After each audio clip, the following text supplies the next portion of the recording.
Amém. Quem está feliz essa manhã? Aleluia. Pode sentar então. Estaremos ministrando de forma dobrada, dupla, porque é esse mês, o mês de maio, nós falamos sobre família. E a sua família é uma família sacerdotal. Não é perfeita, mas é sacerdotal que busca os princípios de Deus, amém? É algo maravilhoso, algo que mexe o nosso coração, que nós vemos como importância primária na nossa igreja, é cuidar das famílias. Então, você e a sua família, pode ter certeza, será bem cuidado em nome de Jesus, amém? Amém, bom dia! Quem está feliz nesse domingo chuvoso, friozinho? Que coisa boa! Então hoje nós estaremos ministrando sobre o amor.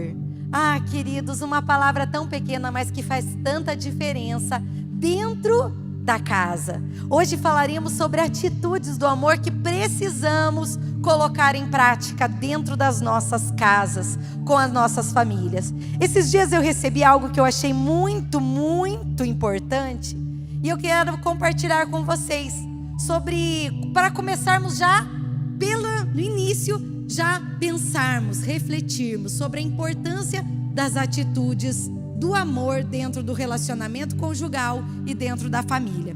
Eu recebi no meu Instagram, no meu WhatsApp, que dizia mais ou menos assim, olha só que interessante. No mundo, búfalos matam 7 pessoas todos os anos. Leões matam 500 pessoas por ano. Hipopótamos matam 800 pessoas a cada ano.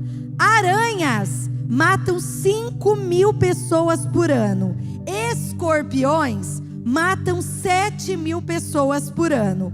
Cobras matam 10.000 pessoas por ano. E então, surpreendentemente, os mosquitos matam 2.700.000 pessoas todos os anos.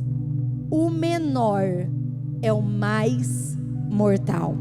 Só para você entender, porque hoje nós estamos vivendo aí um pouquinho sobre a dengue. E ontem saiu na reportagem da Folha de São Paulo, reportagem de ontem, que o Brasil chega a 2.715 mortes por dengue apenas no ano de 2024. E 4.800 milhões de prováveis causas da doença. Casos de doença, desculpa.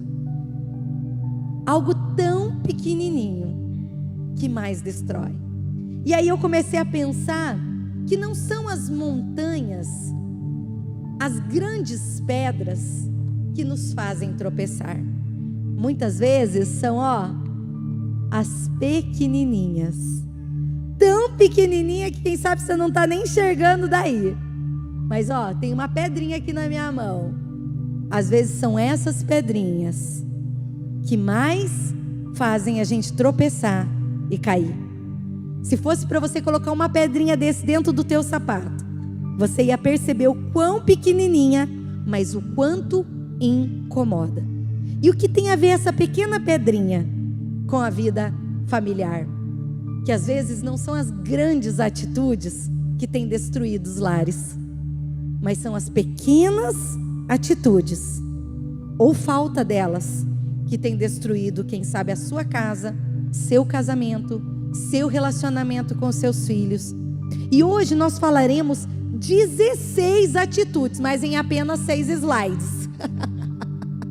Mas hoje nós falaremos 16 atitudes, algumas que não podem ter dentro do nosso relacionamento, mas que daí nós precisamos colocar o oposto dela, e algumas atitudes que precisamos trazer para dentro da nossa casa. E queridos, o nosso manual milenar, que é a Bíblia, nos ensina sobre essas atitudes. Vamos lá, quero que você abra sua Bíblia em 1 Coríntios capítulo 13, é um texto muito conhecido, mas ele reforça alguns valores e princípios, e dentro do ambiente familiar, é importante esse reforço. Você concorda comigo? Que é importante você reforçar valores e princípios? Por que nós, como cristãos, todos os domingos, saímos da nossa casa, domingo, quinta-feira, durante a semana, você sai e vai para a célula, você vai e faz isso com frequência, você tem essa dinâmica. Por quê? Para reforçar princípios, reforçar valores. Então, puxa, mas eu já sei que Deus é amor, que Jesus é bom, e você vem e ouve, Deus é amor, Jesus é bom, todas as vezes que você vem à igreja, ou todas as vezes que você se reúne falando sobre a palavra. Por que isso acontece? É porque cada vez Jesus entra de uma forma diferente, cada vez Jesus reforça de uma forma mais poderosa e mais transformadora. Sempre é assim, Jesus ele sempre faz algo diferente nas nossas vidas. E em 1 Coríntios capítulo 13, nós vamos ler duas versões. A primeira delas é na nova linguagem de hoje, né? Tradução de hoje, está lá do versículo 4 até o versículo 8. Diz, está aqui no telão, para quem tem mais facilidade de enxergar. Diz assim, ó: quem ama é paciente e bondoso. Quem ama não é ciumento, nem orgulhoso e nem vaidoso. Quem ama não é grosseiro e nem egoísta. Não fica irritado, nem guarda mágoas. Quem ama não fica alegre quando alguém faz uma coisa errada, mas se alegra quando alguém faz o que é certo. Quem ama nunca desiste, porém suporta com fé, esperança e paciência. O amor é eterno. Agora na versão A Mensagem, que é interessante também, ela traz alguns outros conceitos, do versículo 3 até o 7. Se eu der tudo o que tenho aos pobres, e ainda for para a fogueira como mártir, mas não tiver amor, não cheguei a lugar algum. Assim, não importa o que eu diga, no que eu creia ou o que eu faça, sem amor estou falido. O amor nunca desiste. O amor se preocupa mais com os outros que consigo mesmo. O amor não quer o que não tem.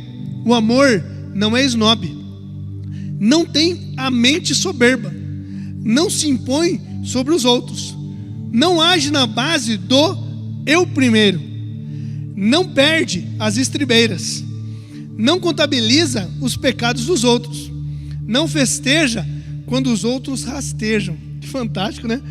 Tem prazer no desabrochar da verdade, tolera qualquer coisa, confia sempre em Deus, sempre procura o melhor, nunca olha para trás, mas prossegue até o fim. O amor nunca morre. Olha para quem está do teu lado e fala assim: o amor nunca morre. O amor é poderoso. A presença de Deus nas nossas vidas nos faz ter todas essas características. E esse texto a gente usa muito, é muito usado para casamento, né? Marido e mulher, homem e esposa, os cônjuges em si. Mas esse texto nós queremos trazer hoje para a família, porque a família precisa viver esse amor.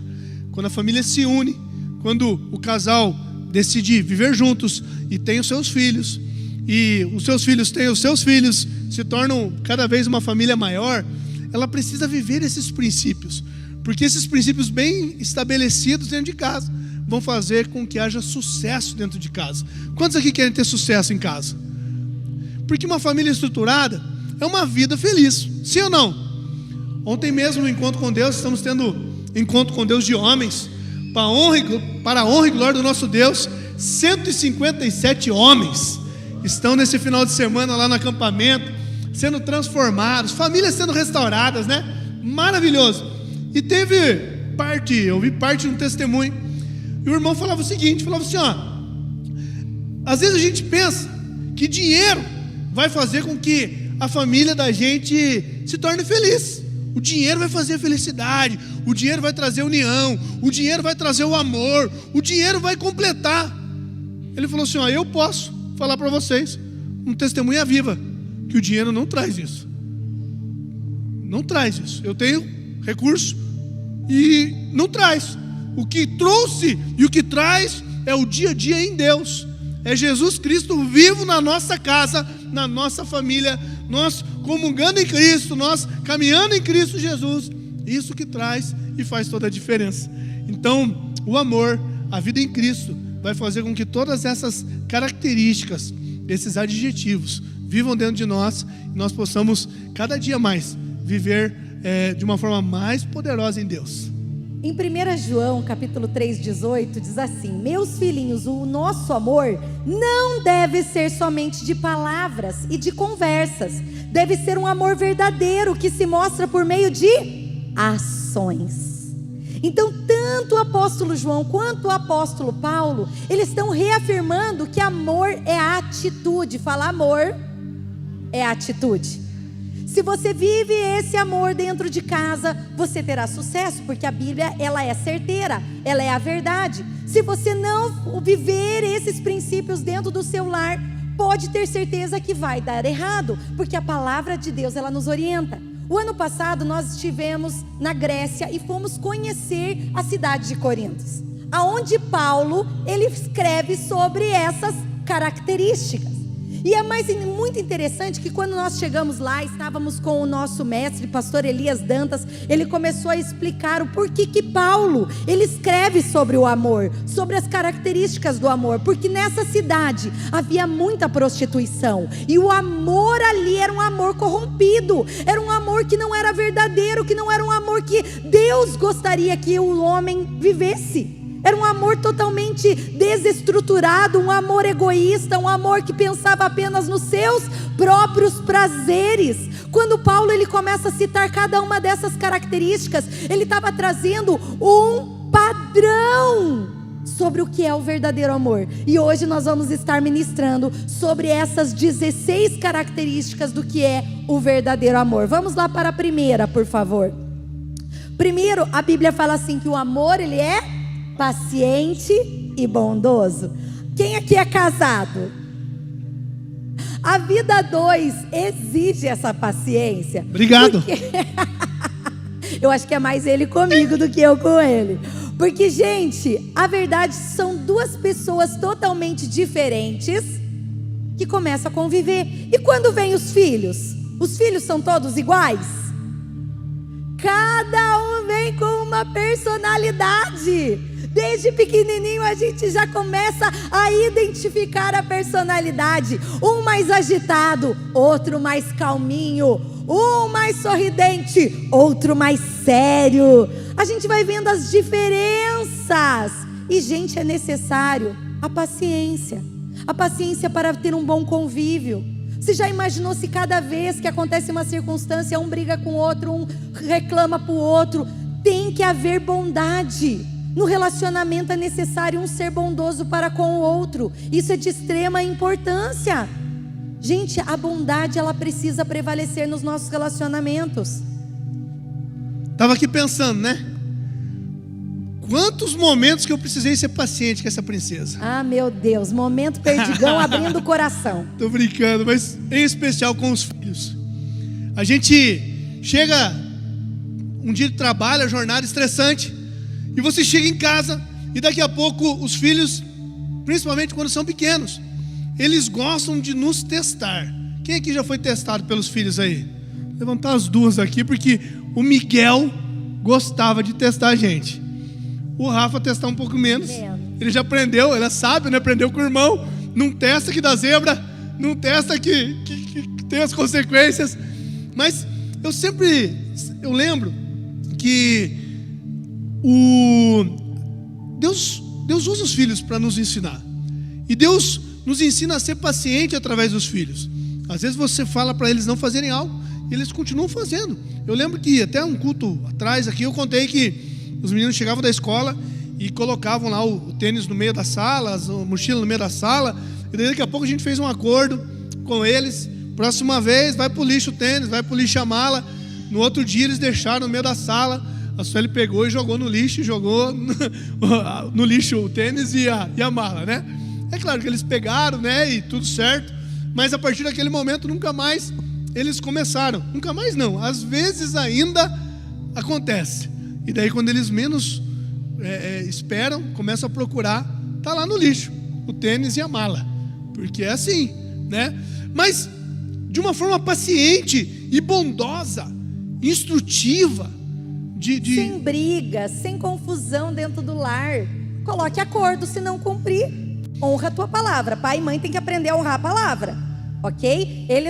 Eu não briguei com o Miguel e com o Rafa. Simplesmente ele perguntou, cadê o tênis? Eu falei assim, qual foi o nosso acordo? Ele foi procurar no lixo. Sem briga, sem gritos, simplesmente, tranquilamente. Isso é ser paciente e não passivo. O que tem acontecido nos dias de hoje, em muitos casos, é os pais serem passivos demais. E no relaxo de não cuidar, de não educar, porque educar dá trabalho. Uma família, constituir uma família dá trabalho. Não é fácil, né? Então, nós temos que cuidar com isso, de não ser passivos demais, e sim ser construtivos, de pacientes, mas com direção. Sempre bondosos, nunca com raiva, com ira, com grosseria, mas com bondade. Segundo princípio, sem ciúmes, sem orgulho ou qualquer vaidade. Nós sabemos que os ciúmes é uma das maiores causas também de separação dentro do casal. Em Cristo, nós precisamos entender que o nosso cônjuge ama mais o Senhor do que a nós mesmos. Se ele ama mais o Senhor, ele tem princípios na vida. Ele tem princípios de fidelidade, de amor, de hierarquia, de lealdade. E assim, ele não vai trair, ela não vai trair. Talvez no passado viveu uma vida de traição. Talvez no passado viveu uma vida torta, como todos nós aqui. A grande maioria viveu uma vida torta no passado. Mas a partir do momento que você deixa Cristo entrar, a partir do momento que você começa a viver os princípios, começa a deixar o amor de Deus inundar a sua vida, esses princípios de ciúmes, orgulho e vaidade precisam sair desse lugar, do lar, e precisam entrar outros valores. O orgulho, queridos, é aquela questão de você preferir sempre a razão do que ter paz. A gente sempre fala uma frase quando nós conversamos com os noivos antes de fazer o casamento, que é assim: prefira a paz do que a razão. A razão é a palavra que eu queria. Procure sempre buscar a paz do que a razão. Por quê? Porque tem pessoas que querem ser o dono da razão. E se for para destruir o relacionamento, eu destruo. Se for para brigar com a esposa, para dizer eu tenho a razão. Se for para brigar com o marido, eu tenho a razão. Eu mando, Quando você deixa o eu entrar, o Espírito Santo já está fora, gente. E aí você destrói seu relacionamento com orgulho, querendo ser o dono da verdade, a dona da verdade. Relacionamento é uma equipe. Um está aqui para ajudar o outro. Esse ano nós estamos completando 20 anos de casados. Semana que vem nós vamos completar. E nós começamos a fazer uma linha do tempo do nosso relacionamento, né, amor? É um conselho até para todos, né? É um conselho, o hashtag fica a dica aí. Nós fizemos uma linha do tempo o que aconteceu depois da gente casar. O que aconteceu com nós dois depois de casar. E queridos, a gente ficou surpresos o quanto um acrescentou na vida do outro. Queridos, depois que eu casei, eu fiz 2 faculdades, estou na minha 7ª pós-graduação, vários cursos técnicos. Um acrescentou na vida do outro. O Rodrigo sempre foi aquela pessoa que me incentivou a crescer. Da mesma maneira, o Rô também cresceu. 2 faculdades, algumas cursos técnicos. E a gente começou a falar, uau! Começamos a olhar os bens materiais que nós adquirimos depois de casados. A gente falou, uau! Quando a gente casou, nós tínhamos um apartamentinho pequenininho. Hoje nós já temos alguns bens. A gente começou a conquistar. Deus tem nos abençoado em todas as áreas. Ministerialmente, nós tínhamos 35 jovens na rede de jovens. Quando nós transicionamos para a rede de mulheres e homens, rede de homens, na última celebração, essa aula estava lotada. Tinha cerca de 2.000 jovens. Lógico que muitos vieram para a rede de homens e mulheres, mas ministerialmente um acrescentou na vida do outro. E a gente começou a falar, meu Deus, cognitivamente nós acrescentamos, a nível familiar. Temos 2 filhos hoje, lindos e maravilhosos, frutos desse amor. Quantas viagens vivenciamos juntos. E a gente começou a olhar, e a gente está ali, está no nosso notas ali. Várias coisas que nós construímos juntos. Por que isso? Porque nunca permitimos o orgulho entrar. Não, ele não vai crescer mais que eu. Ele não vai. Ah, não, eu tenho que crescer mais. Ah, ele não. Não, nós estamos aqui um incentivando o outro, um ajudando o outro. E isso é maravilhoso. Queridos, como é a linha do tempo do relacionamento de vocês dois? E como família? Os teus filhos, vocês estão incentivando eles a crescer? Ah, não, filho tem que se virar. A nossa responsabilidade é forjar eles como flechas. O Miguel, ele já está fazendo um curso de programador, ele tem 13 anos. O Rafinha começou um curso de programador agora, antes do programador, com 10 anos. Fazem inglês, dão música, pastor Arnoldo é o professor do Rafinha. O Miguel a gente tentou, né, Francis? Mas ele é do esporte, Francis. Tentamos por 1 ano. Francis é maravilhoso professor, mas olha, mãe, eu gosto de esporte. Está fazendo esporte, está indo no GEM agora. Nossa responsabilidade, pai e mãe, de incentivar, de fazer, porque o orgulho não pode entrar nos relacionamentos. Nós temos que ser homens e mulheres que incentivam, homens e mulheres que entendem que são uma equipe. A família é uma equipe. Olhe para quem está do seu lado, se seu marido está aí, ou sua esposa, fale assim: a nossa família é uma equipe. Aproveita para dar um beijão aí nesse gato aí, nessa gata aí, pedacinho do céu aqui na terra. Então, sem ciúmes, sem orgulho ou vaidade. Amém? Terceiro princípio: sem grosseria, sem egoísmo, sem ira ou mágoas. Dentro do relacionamento familiar, precisamos cuidar com as grosserias e com o egoísmo, com todos esses princípios aqui que está nesse slide. Mas, hoje em dia, um dos grandes causadores também das brigas são as grosserias dentro do lar. As criações, a criação em si. Às vezes percebemos que a criação dentro de um ambiente não tão saudável, um ambiente disfuncional, difícil, duro, formam pessoas difíceis, duras, disfuncionais.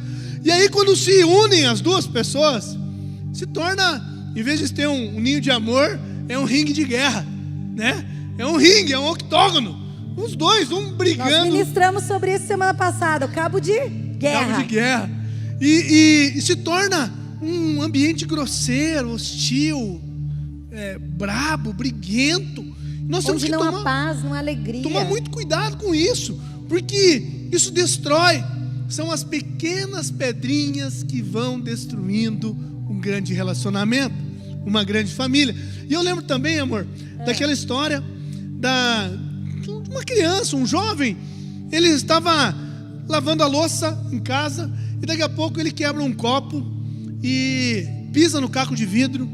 E aí ele pega, chora para a mãe vem lá, dá uma limpeza, faz uma limpeza rápida, superficial no seu pé. E beleza, eles continuam lavando a louça, continuam a vida. E com o passar dos dias, com o passar do tempo, ele começa a mancar. Ele vai jogar bola, ele manca. Volta e meia ele sente uma dor na perna, volta e meia ele sente uma fisgada, um choque na perna. E tudo isso incomoda um pouco ele, mas ele vai crescendo, e vai crescendo, e vai crescendo. E daqui a pouco ele está meio que carregando essa perna, como se fosse um manco, uma pessoa manca. Ele carrega e com muitas dores na perna. Quando ele está já numa idade de adulto, ele quase percebendo que seu pé estava muito machucado, com pus, algumas coisas assim, ele ficou incomodado, falou: mas o que é isso que eu tenho na minha perna, no meu pé? E ele vai para o médico, chega no médico, faz um raio-x, e aí, no final das contas, ele, para encurtar a história, ele descobre que um pequeno caco daquele dia, enquanto ele era criança, quando ele lavava as louças lá da sua casa com a sua mãe, um pequeno caco daquele dia ficou no seu pé. Fez com que ele sofresse uma vida inteira, sofresse bullying a vida inteira, por causa de um pequeno caco que não foi arrancado, quando precisava ser arrancado. E as pedras falam justamente sobre isso. Às vezes, famílias, é necessário sentar e um pedir perdão para o outro, um confessar algo para o outro, orar um pelo outro, arrancar todos os cacos, não fazer uma limpeza superficial, e sim uma limpeza profunda, para que haja sucesso dentro de casa. E é interessante, gente, sobre grosseria, eu, como psicóloga, também quero falar algo que a ciência sempre comprova, que não é o que você fala, é como você fala. É como você fala. Você tem maneiras de falar a verdade. As pessoas, elas ficam cheias de si, dizendo, mas eu falei só a verdade. Mas cheio de grosseria, cheio de estupidez, ninguém vai te ouvir. Ninguém vai te ouvir. Agora, quando você fala com calma, com tranquilidade, com amor, com respeito, colocando sempre Jesus ao lado, o relacionamento vai crescendo. Não é à toa, queridos, que Paulo fala, o apóstolo Paulo, ele está trazendo esse direcionamento, ele está mostrando como é o relacionamento familiar e conjugal. Vamos agora para o quarto slide. Então é sem grosseria, egoísmo, ira ou mágoas. Se é necessário tirar coisas do passado, tire, mas tire esse vidrinho do pé aí que está atrapalhando o seu relacionamento, com amor e muito respeito. Próximas atitudes: se alegra com o que é justo. Gente, algo que não pode faltar dentro da casa é a verdade. Nós não podemos nos alegrar com a injustiça, mas nós temos que nos alegrar com a verdade. Quantas pessoas estão escondendo algo do seu cônjuge, principalmente na área financeira? Eu comprei uma saia de 200, amor, só que esquece de falar que é 5 de 200. 10 parcelas. Poxa, é caro, hein? Não pode, tem que haver transparência, tem que haver verdade, se alegrar com a justiça. Querido, se você tem problema nessa área financeira, busque ajuda. Não pode faltar aqui no seminário de finanças. E quero só reforçar, todo mundo tem que estar aqui. E lembrando que são 3 sessões, então você tem que assistir as 3, porque é um seminário, uma coisa vai dando liga a outra. Então, gente, por favor, se alegre com a justiça. A verdade precisa prevalecer dentro do relacionamento, até para os filhos. Quantas mães escondem as coisas dos filhos com os pais? Lá em casa, o Miguel e o Rafa, sabe, já tentaram isso. E eles vão tentar sempre. Gente, faz parte. Eles querem, como diz o Rodrigo, testar a gente. E se a mãe é enganada, vamos enganar aqui, ó, não vamos contar para o papai isso não, senão o papai vai ficar brabo. Gente, lá em casa tudo se fala ao Rodrigo. Não importa o que aconteça. Esses dias eu comprei um site lá e eu achei que eu tinha levado o golpe. Cheguei e falei, amor, é difícil contar essas coisas. É muito difícil. Porque assim, dentro das finanças, o Rodrigo, ele administra melhor a nossa vida financeira. Mas, biblicamente, a mulher pode administrar também. Provérbios 31, ela administra, ela compra, ela vende. Tem muitas mulheres que são mais capacitadas para trabalhar na finança dentro de casa que os homens. Mas tem que haver um acordo entre casal. Lá em casa é o Rô. Só que eu tenho o meu saláriozinho. Ele deixa um dinheirinho para mim e eu posso gastar da maneira que quiser. Eu cheguei para ele e falei, amor do céu, acho que levei um golpe. Mas, gente, para a honra e glória do Senhor Jesus, a minha saia chegou depois de 2 meses. Aí eu falei, amém, não levei um golpe. Mas eu tive que contar para ele, porque eu falei assim, gente, eu não posso. Mesmo que ele não, o dinheirinho ele deixa para mim, mas eu gostaria, eu quero compartilhar, eu sou transparente. E tudo com os meninos, tudo que acontece com os meninos lá em casa, vamos falar para o pai. Vamos contar para o pai. É o pai que decide, o pai é que fala, o pai tem mais autoridade, sempre, até que eles falam, tudo que acontece lá em casa, às vezes eles têm essa jogada, eles falam alguma coisa, pedem para mim, eu falo não, eles vão lá e pro Rodrigo, aí eles chegam, ai mãe, o pai falou que pode. Falei, então se o pai falou, pode, porque ele é a autoridade máxima. Mas nunca esconda nada do seu marido, gente. Tem que se alegrar com a verdade, tem que se alegrar com a justiça, e justiça é o que é certo. Isso se está formando o caráter dos seus filhos e caráter no relacionamento, porque é terrível o marido ou a esposa depois descobrir que estava sendo enganada. Isso também é traição. Enganada pelo cônjuge, porque não conta as contas, não conta, esconde as coisas. É muito sério isso. Viver na verdade às vezes não é fácil, mas eu garanto para você que é duradouro. Viver na mentira pode ser fácil, momentaneamente, porque ela se rompe. Tenho certeza que talvez você já tenha relacionamentos que viveu na mentira e ele se rompe, ele machuca, ele quebra.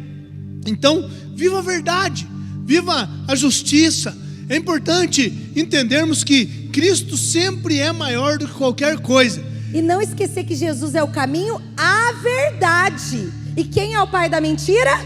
A Bíblia diz que é o diabo. Se você mente dentro da casa, você está convidando o diabo para entrar dentro do seu relacionamento, dentro da sua família. Olha que terrível é, queridos. E em Deus, o amor tudo suporta. Tudo suporta. Se há algo ruim, há algo disfuncional, e você tem detectado aqui na igreja, nesses tempos, falando sobre família, reúne a família, ora, intercede, jejua, e depois você abre o seu coração, porque o amor tudo suporta. O amor jamais acaba. E é muito lindo o que o Rô acabou de falar, que nós como pais, trazendo um pouco para a maternidade, nós como pais muitas vezes nós temos o orgulho, olha que não pode entrar, lembra que Paulo já falou sobre o orgulho. Ah não, meus filhos não podem ver que o quanto eu falhei. E gente, isso é uma mentira. Eles precisam ver que nós não somos perfeitos. Eu gosto sempre de falar, nós somos uma família imperfeita, buscando a perfeição em Jesus. Nós somos falhos e nós fazemos questão de contar para os meninos. Olha, Miguel e Rafael, nós erramos, nos perdoe. Eu gritei com você, filho, me perdoe. A mamãe falou algo que não era certo, me perdoe. O papai também, quantas vezes o Rodrigo chega, pede perdão para os meninos? Isso nós só estamos mostrando a grandeza do caráter de Cristo em nós. Nós não estamos mostrando o orgulho prevalecendo. Nós somos uma família aberta, cheia de erros, defeitos, mas que estamos buscando em Jesus cada vez mais acertar. Fantástico. E eu trouxe lá de casa hoje um elástico, né? Quem gosta desses elásticos assim? Quem gostava bastante? Tem uns irmãos, né? Vamos colocar uma pedrinha aqui para ver. Os contadores, né? De dinheiro. Os massinhos de dinheiro. Hoje não tem mais, tá tudo no cartão, né? Mas normalmente a gente usa esses elásticos, usava para amontoar e contar aqueles dinheiros, né? Ou para acertar, né, amor? Eu já sou mais piazão. Ou para brincar, né? Eu esses dias estava ensinando os meninos lá a fazer uma arminha com esses elásticos. Não sei quem já fez.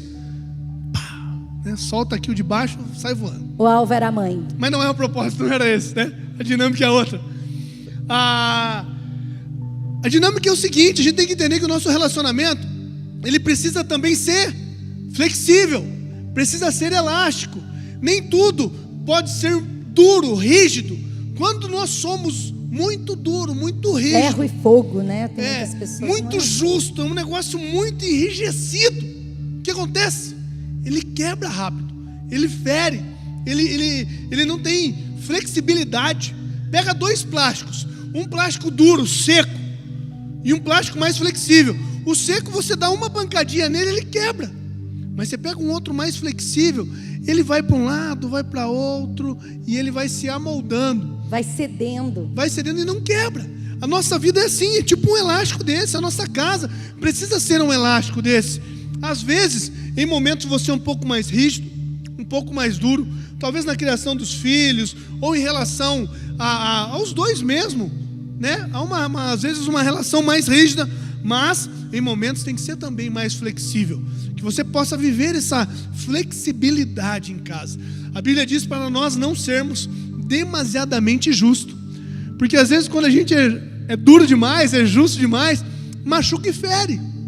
E o relacionamento duradouro é aquele que não machuca, não fere, ou que fere e machuca, mas ajusta, se torna flexível e dá continuidade. Por isso entra a próxima característica, por favor, que é nunca desiste.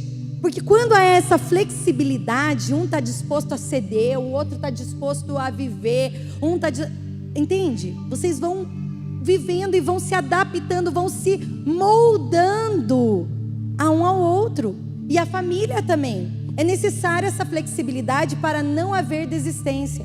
Uma vez uma pessoa falou para mim, eu achei muito interessante, que a maior definição de amor é você ter todos os motivos para abandonar, mas decide continuar. Às vezes você vai achar todos os motivos para desistir da tua família, para desistir do teu relacionamento, do seu cônjuge, mas o verdadeiro amor é aquele que com todos os motivos decide ficar, decide lutar, decide perseverar pelo que é certo e não pela sua própria vontade. Persevere, caminho dos desistentes é o caminho dos fracassados, dos fracos. O caminho dos fortes é aquele que persiste, que é forte, que é valente, né? Acabamos de ouvir o texto de Josué, também do testemunho daquela líder extraordinária. Cadastra. Deus fala a Josué: ei, seja forte e corajoso. Forte para quê? Forte para não desistir. Que diante das lutas e batalhas, todo mundo e todos passam pela cabeça às vezes a desistência. Diante de uma luta, você pensa, é mais fácil correr, muitas vezes. É mais fácil fugir. É mais fácil desistir, se fingir de morto. Mas a atitude mais nobre de um relacionamento familiar, conjugal, é a perseverança. Eu não desisto, eu persevero. E assim nós construiremos uma família sacerdotal. E o último, o amor não acaba. É lutar com todas as suas forças. Esses dias, tanto pelo seu cônjuge quanto seus filhos. Esses dias eu quero terminar contando uma historinha para vocês, porque eu fiquei impactado sobre a gente lutar pelos nossos relacionamentos. Havia uma mãe que estava olhando seu filho, e seu filho estava entrando no lago. Mas quando ela olha e repara, um jacaré também estava dentro do lago. E ela começa a gritar para o seu filho, mas seu filho não percebe. E ela vai até o encontro, e desesperadamente ela começa a pedir para seu filho sair, porque havia um jacaré dentro do lago. E aquele rapaz, aquele menininho começou a tentar fugir, mas infelizmente no último momento aquele jacaré consegue arrebentar, morder a perninha daquela criança. E aquele desespero, mas a mãe consegue pegar os bracinhos do seu filho. E começa aquela luta do jacaré tentando puxar para o lago e a mãe tentando puxar. O pai, vendo toda a cena, pega uma espingarda, vem e acerta aquele jacaré, e o jacaré foge. E eles conseguem fazer com que o seu filho sobreviva. Ele é levado às pressas para o hospital, todo desesperado. A cidade toda fica sabendo do caso. E logo depois que ele se recupera e ele está bem, vai uma jornalista e fala: deixa eu ver como está a sua perninha. E ela levanta o lençol do hospital e vê aquela perna toda dilacerada pelo que o jacaré fez, cheios de marcas. E ela começa a falar: uau, que marcas, que terrível. Mas aquela criança tão cheia de pureza, ela fala assim: não, querida, não, jornalista, eu não quero que você mostre para as pessoas essa marca. Eu quero que você veja a marca que a minha mãe e o meu pai deixaram, porque eles não desistiram de mim. Eles lutaram com o jacaré, mas não permitiram que o jacaré me levasse. Aquela criança estava cheia de marcas nos seus braços, de unha, de roxo, porque um pai e a mãe não desistiram do seu filho.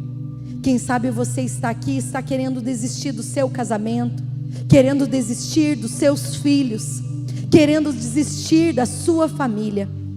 Mas nessa manhã o Senhor te convidou e te trouxe aqui para dizer: não desista. Lute, nem que você for ter que agarrar pelas unhas e deixar marcas. Não desista. Essas marcas, elas serão muito maiores e melhores do que o que o diabo está fazendo no seu relacionamento. Eu quero que você fique em pé nesse momento. E eu gosto de terminar, eu gostaria que o ministério, que a gente cantasse a música da bênção. Eu gosto sempre de terminar aqui no altar. Hoje eu gostaria de fazer uma coisa. Queridos do apoio, vocês podem pegar aquele potinho verde, bem infantil, que era do Miguel e do Rafa mesmo. É bem nosso. Eu trouxe algumas pedrinhas. E eu quero que você, em família, só uma pedrinha, entregasse para cada família. Se der, né? Não sei se vai dar, porque tinha pouquinho lá em casa. Mas eu gostaria que você saísse do teu lugar, viesse até a frente. E nós vamos terminar orando pelas nossas famílias. Nós vamos estar aqui guerreando, fazendo como essa historinha da mãe que grudou nas pernas, nos braços daquele menino e falou: não vou permitir que o inimigo roube você, roube a nossa casa, roube a nossa família, destrua o nosso lar. Você vai vir aqui à frente e vai guerrear pela sua família. E ó, quem quiser pegar aqui a pedrinha, por favor, com apoio, é um marquinho, só uma lembrancinha para você sempre lembrar que as pequenas coisas que atrapalham o relacionamento não são as grandes, mas muitas vezes são as faltas dela, ou por não viver. Hoje o Senhor Jesus está convidando cada um de vocês. Podem vir mais para frente, por favor, para caber todos aqui. Nós vamos orar, nós vamos cantar essa música, que a bênção do Senhor seja sobre a nossa casa. Nós vamos terminar no altar, porque o altar é lugar de entrega, o altar é o lugar de consagração, o altar é o momento que nós guerreamos, que nós oramos, intercedemos.